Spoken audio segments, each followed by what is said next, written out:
नमस्कार, मैं हूँ विजय विद्रोही। तो किसानों के आंदोलन में अन्ना हज़ारे की एंट्री होगी या फिर नहीं होगी, इसको लेकर एक तगड़ा सस्पेंस बना हुआ है।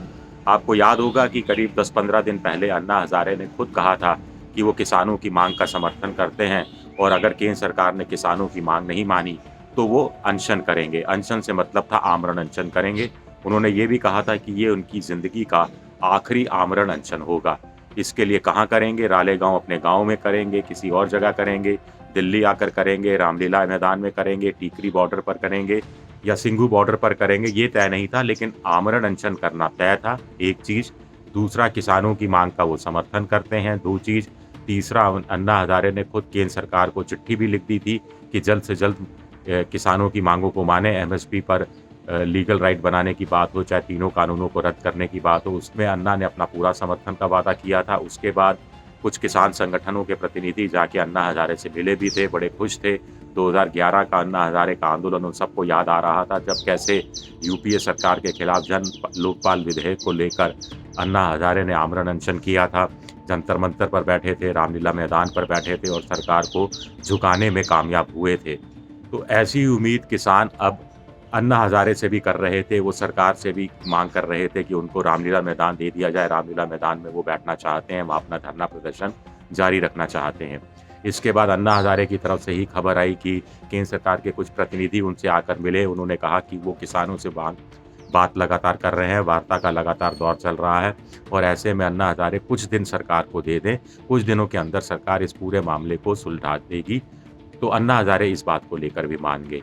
अब खबर आ रही है कि अन्ना हज़ारे का कहना है कि अगर 1 महीने में मामला नहीं सुलझा, यानी 31 जनवरी तक मामला नहीं सुलझा, तो फिर वो आमरण अनशन करेंगे और ये उनकी ज़िंदगी का आमरण अनशन होगा।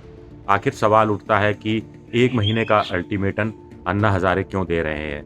31 जनवरी को किसानों का आंदोलन अगर इसी तरह चलता रहा, अगर उनकी माँगें नहीं मानी गई और आंदोलन पर वो बैठे रहे, तो करीब 65-70 दिन हो जाएँगे।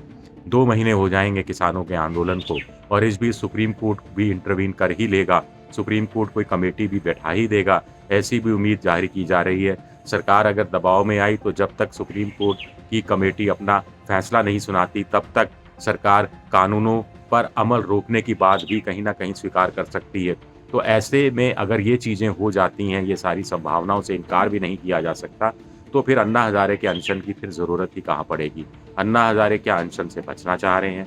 क्या अन्ना हज़ारे सरकार को सिर्फ़ मुंबईया भाषा में कहते हैं खाली पीली चेतावनी दे रहे हैं या फिर अन्ना हज़ारे पर किसी तरह का दबाव है बीजेपी से की तरफ से हो, संघ की तरफ से हो, बीजेपी और संघ के समर्थकों की तरफ से हो, ऐसे लोगों की तरफ से हो जिनकी अन्ना बात मानते हों और जिनका झुकाव बीजेपी के पक्ष में या फिर संघ के पक्ष में हो। आपको ध्यान होगा कि जंतर-मंतर और ख़ास तौर से रामलीला मैदान पे जब आंदोलन चला था जन लोकपाल बिल को लेकर, तो परोक्ष रूप से संघ ने समर्थन किया था, बीजेपी ने भी समर्थन किया था, संघ के तो कार्यकर्ता भी वहाँ लगे थे और फिर उसमें सफलता हासिल की गई थी। तो कुल मिलाकर एक आंदोलन को चलाना अलग बात है, उस आंदोलन को सफल बनाना अलग बात है, उस आंदोलन का एक बड़ा चेहरा हो जो गैर राजनीतिक हो।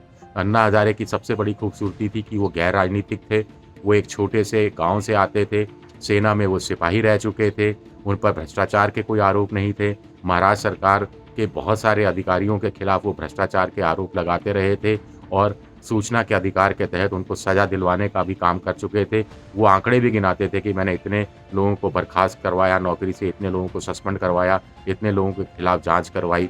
तो ऐसा शख्स, ऐसा चेहरा किसानों को चाहिए। किसान जब राजनीतिक मंच पर किसी राजनेता को नहीं आने दे रहे, उनके पास कोई बड़ा चेहरा उस रूप में नहीं है जो सर्वमान्य भी हो और जिससे सरकार डरे भी, जिसके प्रति जनता की सहानुभूति पहले दिन से ही उमड़नी शुरू हो जाए। तो इन सारे खाकों में, इन सारे जो मापदंड हैं, उस पर अन्ना हज़ारे पूरी तरह से खरा उतरते थे, लेकिन लगता है कि केंद्र सरकार ने अपनी तरफ से होमवर्क अच्छा किया है। वो नहीं चाहते कि आंदोलन का स्वरूप इस तरह से भावनात्मक हो जाए कि अन्ना हज़ारे 82-83 साल के एक शख्स को आखिरी आमरण अनशन के लिए आना पड़े।